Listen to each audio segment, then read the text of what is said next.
I don't have a bit to start opening it up with. Just go for it. Welcome to Hot Trash Unlimited. Oh, God, I'm getting older. There it is. Give me a moment's peace and take out the trash. We pay taxes for people to commentate the garbage. Hey, listen, Greenie, no more sneaking rides to the junkyard. Yeah, man, take a taxi when you want to go to the junkyard. The show where me, Joe, And me, Caleb. and our guest Alex. go to the cinemas in search of movies that can and hopefully are hot trash. Caleb, what did we see this week? Well, so you may have noticed the theme with the last couple episodes. We're really in the summer of horror here, and so why not visit the new Alfred Hitchcock himself, M. Night Shyamalan, with his newest movie, Claim. Old. What happened to her? Body has decomposed. How quickly can that happen? 7 years. But she just died. Wait, where are the kids? Trent! Kara! Come here! Hey, have you seen my children? Mom? I'm right here.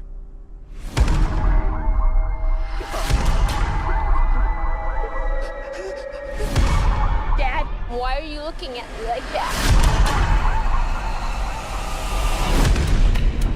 What's happening to us? My daughter just turned 6 2 weeks ago. Mom? Whatever's happening to us is happening very fast. You have wrinkles. Yeah, M. Night certainly made a name for himself with his rise, his fall, now his stance in Resurgence. mediocrity. The Shyamalan-assance. For reference, we were talking about the Shyamalan movies we'd seen. All of us have seen Last Airbender. Yeah, and that's it for me. That's it for you? I think so, unless there's one I don't know. Signs. I've seen Signs. And That's it for me. Unbreakable and Glass. I feel like by the time we were getting into movies, it was already common knowledge that he was a hack. Oh, yeah. Mhm. And so, like, unless we go back to those, Probably not a hack. He was just, he had was a bad. rough streak. he had 2 good movies, and then has he had a good movie since? I don't know. I didn't see The Visit. People like Signs. He made Split. I mean, if Split's anything like Glass, it's not good. But the past doesn't matter. We shouldn't be spending time in the past. We should be thinking about the future. No, But Caleb, you spend too much time thinking about the future. She spends too much time thinking about the past. Well, when you're older, then you'll understand. That's the sequel title, by the way. There's a hyphen and everything. I can't wait for eldest. Oldest. So, the premise of Old is this family's on a vacation getaway to this remote little paradise, and they get to go to this special beach that a couple other guests go to.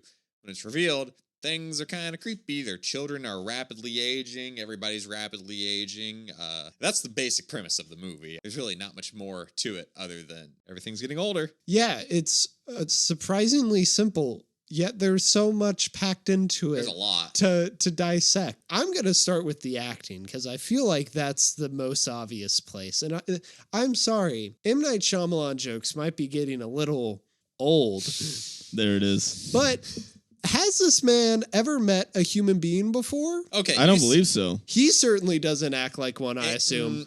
And his actors certainly don't act like them. In defense, it's the adults who are the worst offenders. I think you're cutting the children slack because they're literal child actors. I don't cut children slack much. You can probably compile like a compilation of all times I'm calling out bad kid actors, especially compared to these adults. I think some of the writing, yeah, a little bit weird. Trent being like the special one, like where he acts a little older or whatever. That's a little too on the nose. See, I don't know. That's someone thinking this is how kids act. I don't know if he's supposed to be gifted or on the spectrum or just M. Night has not seen a child since he was one. I would believe all 3. And I don't think his acting is the reason. I think it's purely the writing and the stuff he's having to deliver. I think all of them are acting like pretty good kids for the most part. No, the writing, the acting, the direction, everything about this is what an AI would write. If you're like, AI, write dialogue. I had a computer read 30 M. Night Shyamalan scripts, and this is what it came up with. I don't know, man. I don't watch the Summer Olympics. Favorite joke.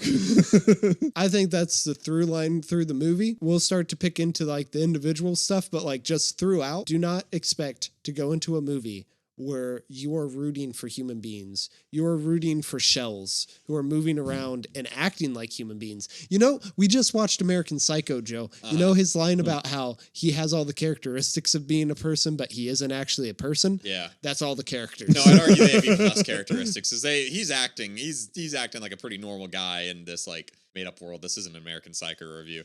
But these people aren't acting like humans, and they're not acting like anybody else at the resort who actually do act normal. I don't know. I think you're going a little hard. I think the first half of this movie is a trip.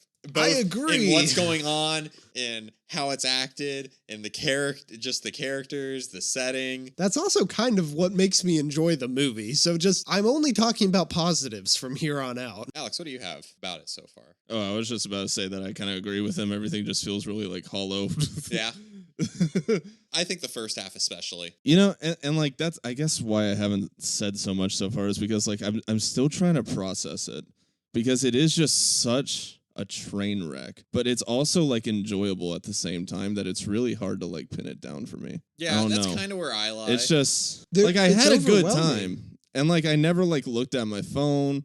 It's been a while since I've actually been able to do that in a movie. Especially like one of these like movies that we're specifically doing to do an episode about. Not you specifically, but Alex does go to almost every movie we see. Yeah. Whether or not he's on the podcast. So he suffers through everything we suffer through. Yeah, for the most part.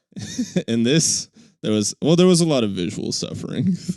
Good. Most of the suffering was good. Let's talk about the cinematography. I will say every shot in this trash is executed as well as can be expected for what he is trying to do. I mean, that's none fair. of it works. That's the thing right there is none of it makes any sense whatsoever.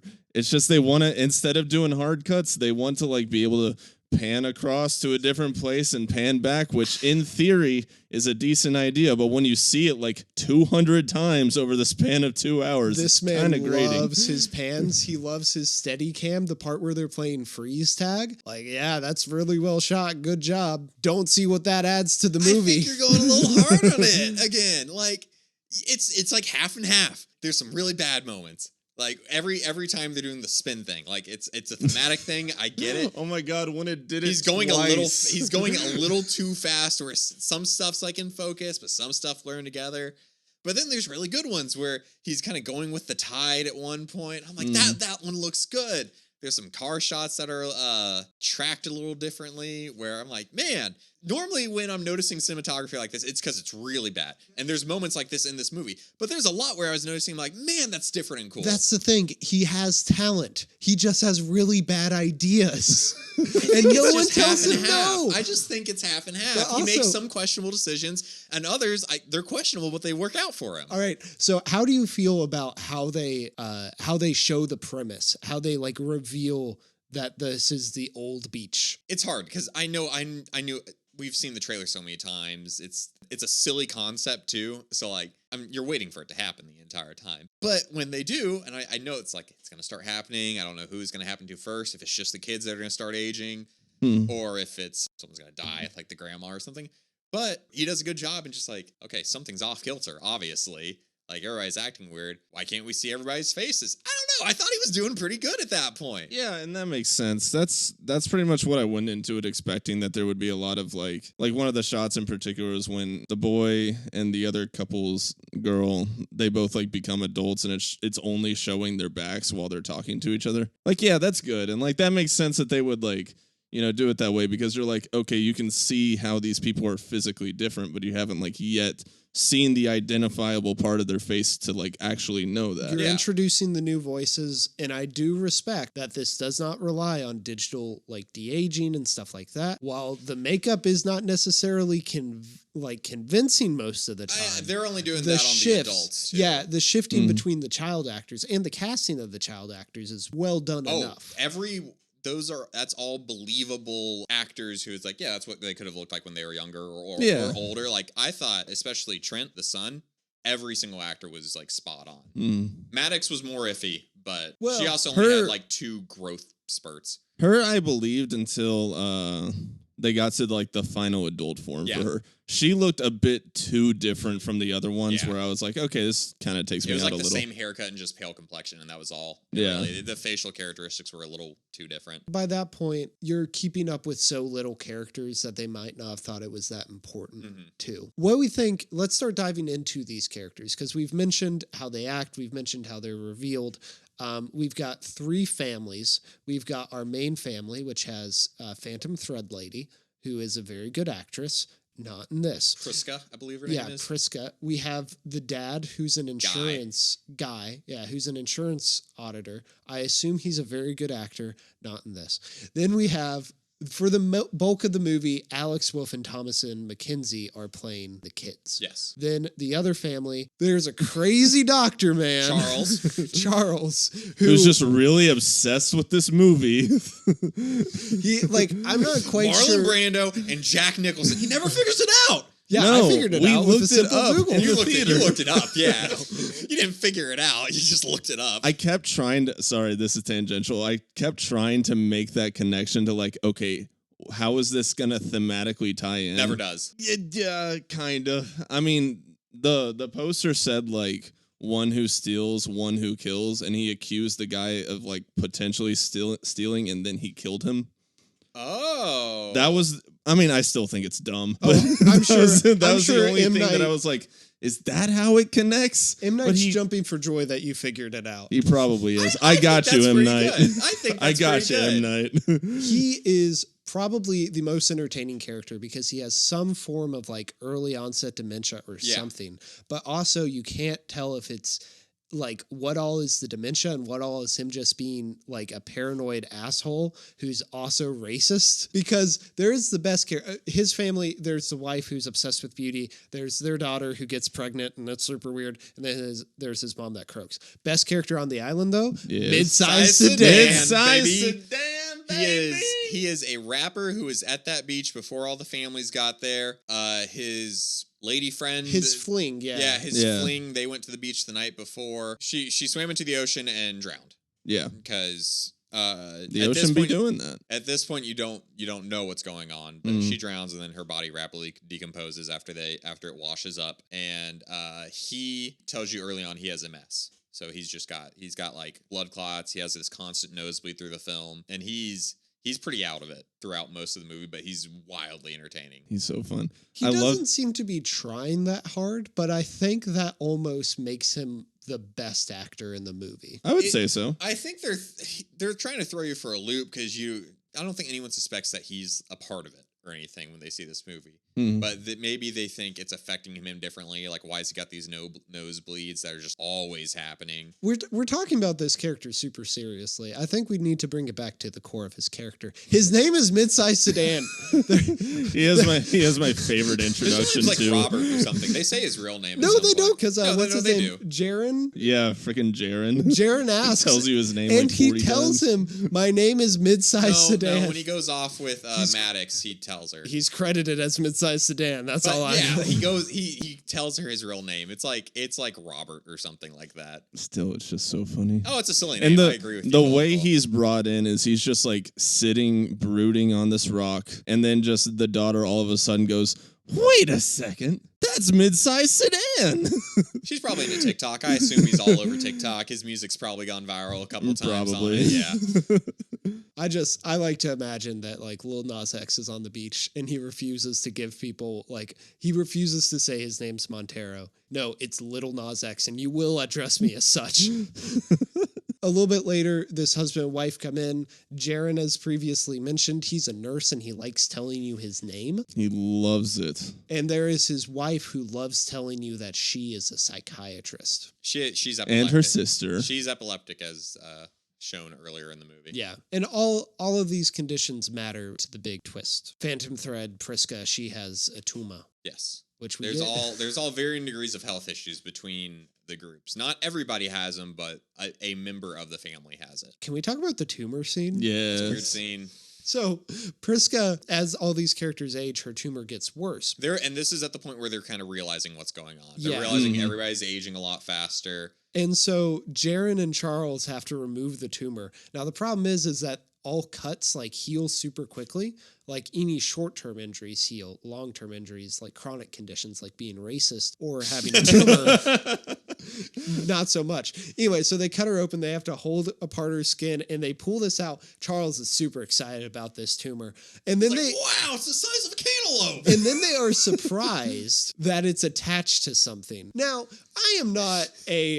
yeah. Well, it was like muscle tissue specifically. Yeah. But yeah. I'm not a doctor, but I'm pretty sure that cancer grows on cells, right? The cells mutate and then it grows, and that's the problem. Tumors aren't just floating around. Yeah, like, is that how they decide how people have cancer? Like in Breaking Bad, did the doctor just pick up Walt by the chest and just shake him around to hear if he had tumors in his lungs? Wait, I think I hear something. Ding, ding, ding. You threw me off a little bit during that scene where you're like, why is the wound heal but the cancer doesn't? It's like, yeah, it's like clear that it's that makes enough sense, I guess, but they made it seem like the cancer was not a big deal. It wasn't when they got there. Yeah. And then since it went untreated because they're rapidly aging on this beach, every hour is 2 years. They determined that through decomposition. And the kids. And of course, the best scene, or the weirdest scene, the scene that definitely shouldn't have been in the movie, the pregnancy. Oh my God. Yeah. It really didn't need to be in there. It's such a weird, off-putting scene. Mm-hmm. No, I just got fat. Well, see, the kids, they start talking about, like, they kind of realize what's going on. As they're getting older, they still have the childlike mentality. And they're going through puberty. But they're going through puberty, so they're feeling way different. I assume when they were playing, like, they had sex and like just didn't know what was going on. That's what's implied. Because they don't actually show a lot in this movie. You just see the repercussions of a lot of things. Alex Wolff does say that he knew what was happening, but he thought it had to happen 10 times. Oh, I missed that part. I love that. Pretty great. That's a nice detail that a child would think. Yeah. That's actually really good. I like that they did it this way instead of just like all of a sudden she's pregnant, because that would make no sense at all. You know, I would like more her not be pregnant. It's kind of weird. Okay, so I did a little research before going into this movie today. This is based off I figured out how novel. babies are made. What? This is based off a graphic novel called Sandcastle. all new 52 episode. And there's a lot of things, a lot of it lines up like in what's actually going on. He's changing some stuff, like the twist isn't in the graphic novel, and like thematically it's just very different apparently. I just looked up what happens in the graphic novel. I wasn't trying to figure out what goes on in the movie. And the baby scene does happen there. The baby survives is the difference. So I don't know if this was him changing what he was adapting or calling back to it or what. I just want to say we had a very nice message from M. Night Shyamalan at the beginning of this movie. Welcome back to the theaters, as the many directors have been doing lately. And he said that he's been giving us for over 20-something years original thrillers. Well, if you're basing this off of a graphic novel, sir, this is Sir, one of his only movies with the Last Airbender. Yeah, this is one of his only movies other than Last Airbender that's like an adaptation of something. So the movie progresses, people get older, people start dropping, some literally falling from cliffs as they black out and dying, some more figuratively, like being stabbed a bunch of times.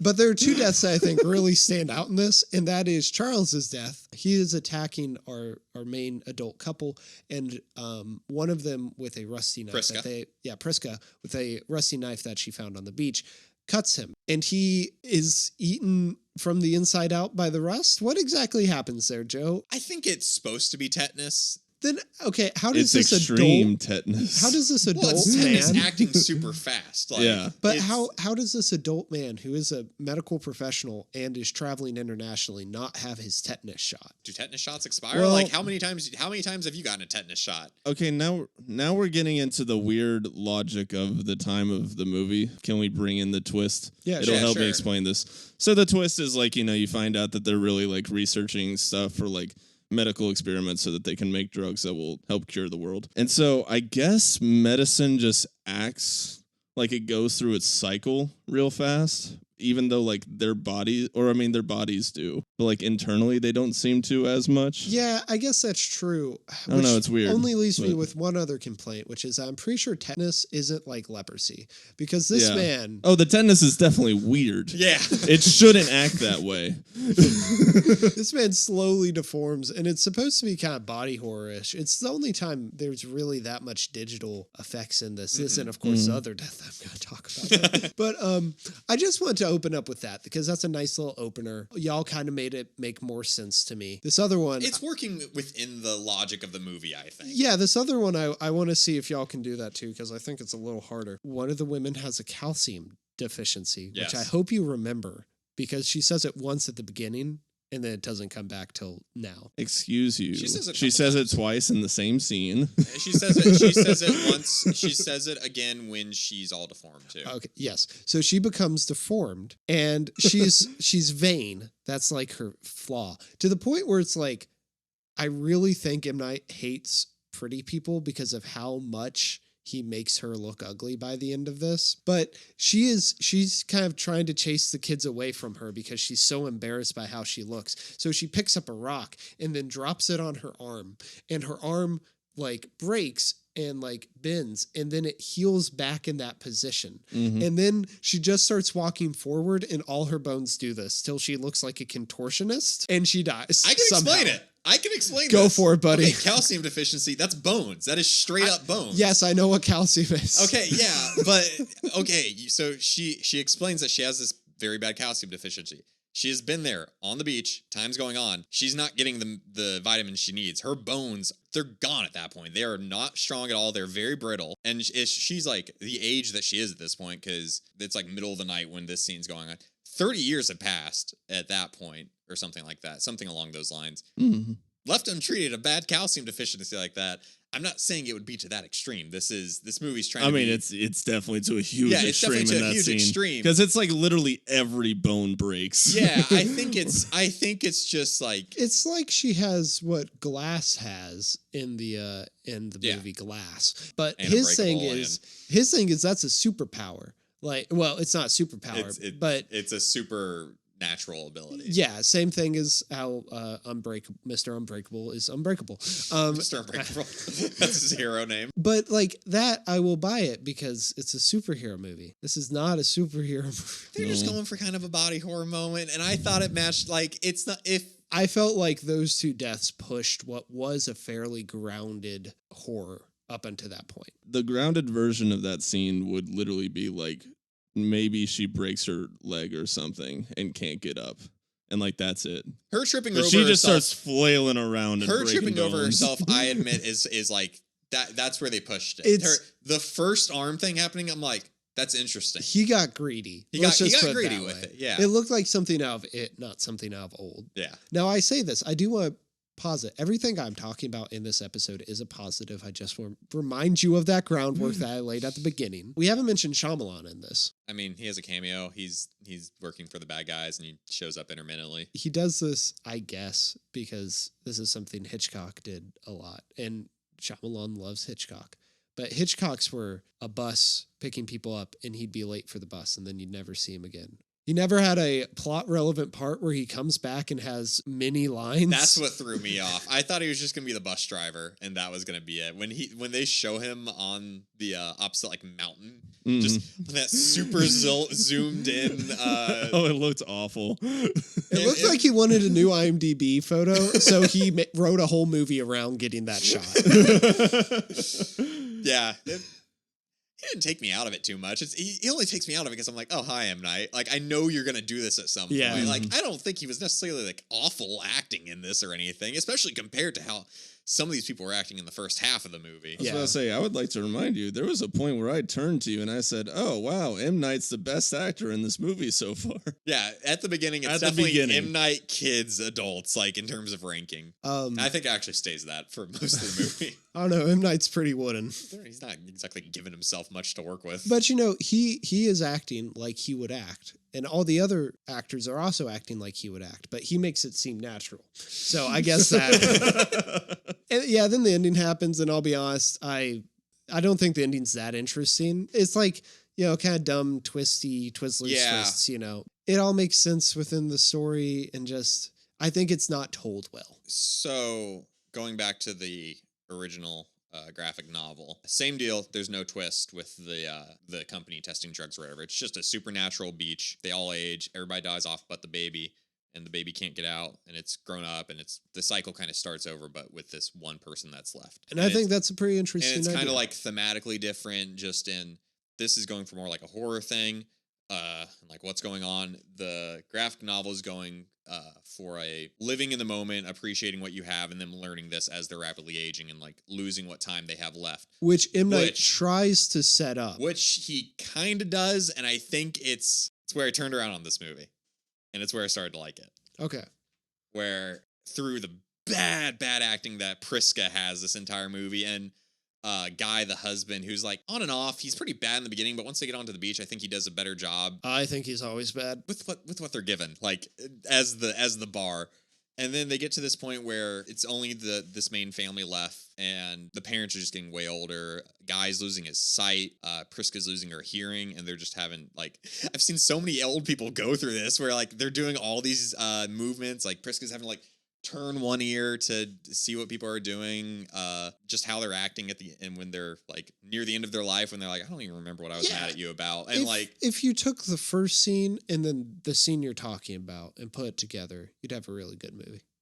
Just those two scenes. That's it. Nothing in the middle. There's a really nice family dynamic at the very end where they kind of capture like the original thing. I don't know why I'm referencing the original so much. Just as a reference point. I don't have any attachment to it or anything. Yeah. But just as a good family scene, and then it kind of goes back into the horror, and Shyamalan has to have his twist. That scene is like specifically the moment where I was like, oh, in the middle of all of this is actually a really nice scene. Yeah. I loved that part of the movie. Like really genuinely. Good. And then I was talking about the tide earlier. The father dies as like in a really good shot of them like they're all together, and then he falls over. Yeah. And then like the wife realizes she's dying, I guess is what it is. And she goes out and it just keeps following the tide, and then it comes back and they've pulled her back into shore. I think it's really well shot, really captures what they're going for. He's a talented guy, this M. Night. Like I say that genuinely. I think he is a talented director. That moment is great. Where was that in the other hour and 44 minutes or whatever of this movie? I think this movie's very 50-50. It's got a lot of like the first half of this movie is a wild ride with some stuff that I think is good, a lot that I think is bad, but some of it's outweighing each other because not all of it is like horrible or anything. It's just questionable at the end of the day is what I think it is. And then the final twist is like, okay, it's not, it's kind of lame. Like the ending is a little whatever, drawn out. Yeah, it's none of the stuff that I guess you would consider bad in this movie I think is really that bad. It's just whatever. It's like disillusioned. So here's the thing.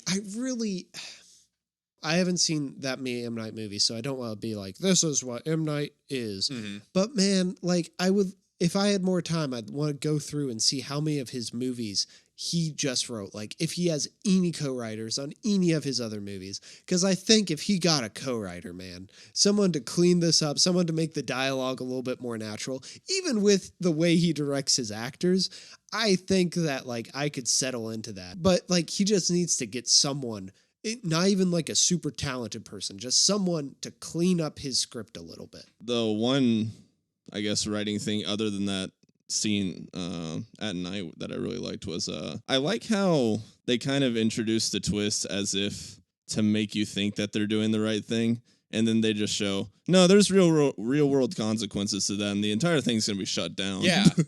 Like I like how it's just like, no, this is bad. This definitely should not happen. Like they're not like full mustache twirling villains. Like they're trying to do this for the greater good at the end of the day. They're like, they have a moment of silence for, they say test subjects, which, kind of dehumanizes them a little bit. They're respectful murderers. They're respectful about it. They have this cool, like, plaque that you can kind of miss with the founders of it, where they're the ones who got to the beach for the first, and it's like the lost expedition because they got stuck there. I will agree with y'all, and I'll give this to M. Night. I felt more sympathy for these pharmaceutical workers than I do for anyone who worked on creating the opioid epidemic. Those people just knew they were evil and wanted to make money. These people actually want to cure people. So you know what?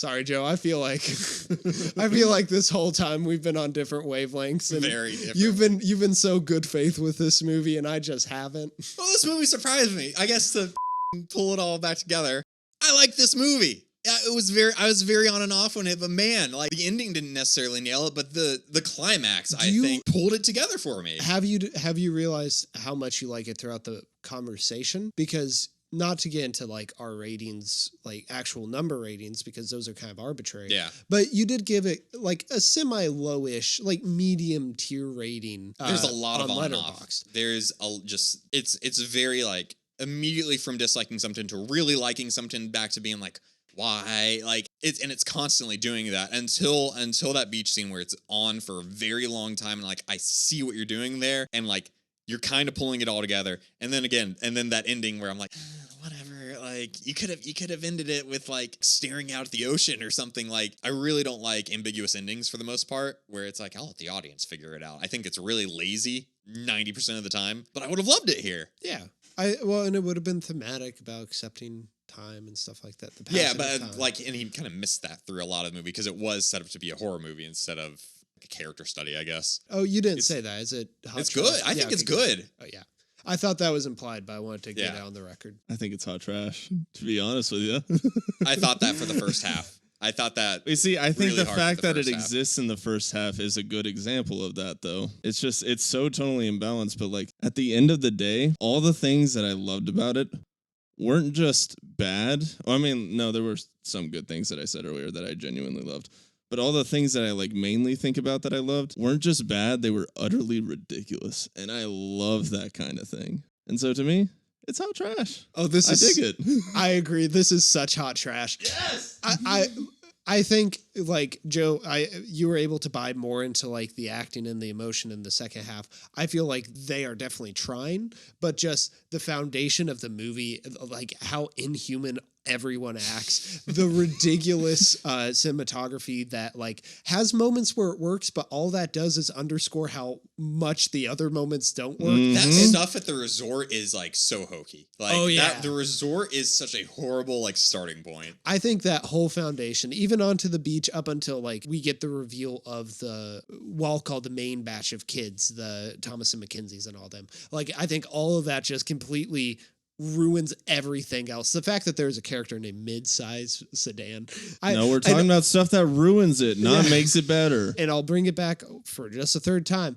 Every problem I have with this movie is a positive. I was having a ton of fun with this movie. I was laughing throughout so genuinely. Like, I enjoyed this more than Escape Room 2, a movie that I will say is good and like reminds me why we do this show. We have found the diamond in the rough. And you know what, M. Night? Please make your movies quicker. We need more of these in our rotation. I realized I was like at the beach scene at night. Everything takes place on the beach. Sorry, the final family scene. I've caught myself so many times trying to say something and be like, when they're on the beach. That final family scene where I'm just like, I'm on completely different like wavelengths into. And then I was like, I'm so excited for this episode because I would never have seen this movie without this podcast. And maybe I'm not going to rewatch this movie or anything, but man, I just found this movie that I genuinely really enjoyed. Well, and going back, like the foundation of this podcast was that summer we had Movie Pass and we were seeing something every week. And we saw things that we would have never had the chance to see otherwise, like because of financial or just because of interest reasons. And like mainly financial. Yeah. I'm not paying $20 to see a trash movie. Yeah. So like, it just, I'm really appreciative of this movie as kind of a thesis statement for why this podcast is not a terrible idea.